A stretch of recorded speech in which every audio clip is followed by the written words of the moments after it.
Mon beau-frère avait, du côté paternel, un cousin germain, dont un oncle maternel qui avait un beau-père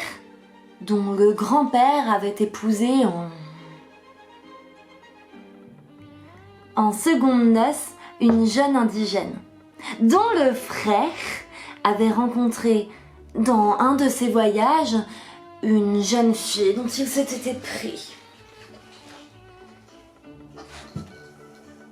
avec laquelle il eut un fils qui se maria avec une pharmacienne intrépide qui n'était autre que la nièce d'un quartier-maître inconnu de la marine britannique. Et dont le père adoptif avait une tante qui parlait couramment l'espagnol et qui peut-être était une des petites filles d'un ingénieur mort jeune, petit-fils lui-même d'un propriétaire de vigne.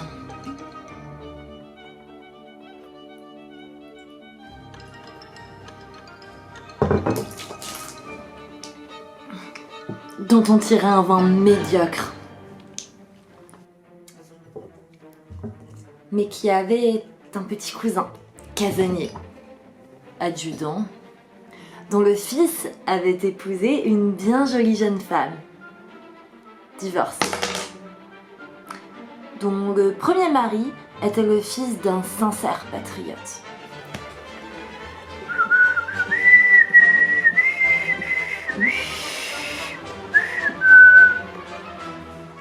Qui avait su élever, dans le désir de faire fortune, une de ses filles qui put se marier avec un chasseur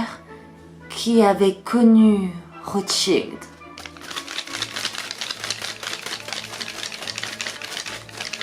Et dont le frère, après avoir changé plusieurs fois de métier, se maria et eut une fille dont le bisaïeul, chétif, portait des lunettes que lui avait données un sien cousin, beau-frère d'un Portugais, fils naturel d'un meunier, pas trop pauvre, dont le frère de lait avait pris pour femme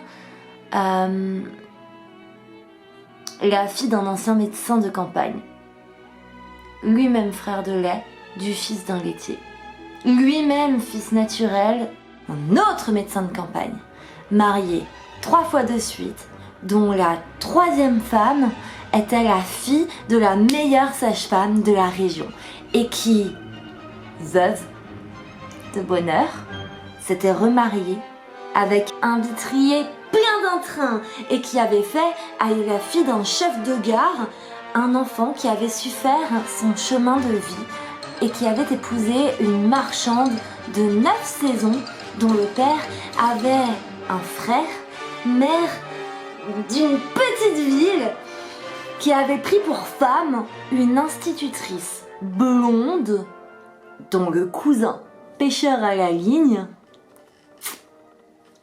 avait pris pour femme une autre institutrice blonde, nommée elle aussi Marie, dont le frère s'était marié à une autre Marie, elle aussi institutrice blonde, et dont le père avait été élevé au Canada par une vieille femme qui était la nièce d'un curé dont la grand-mère attrapait parfois en hiver, comme tout le monde,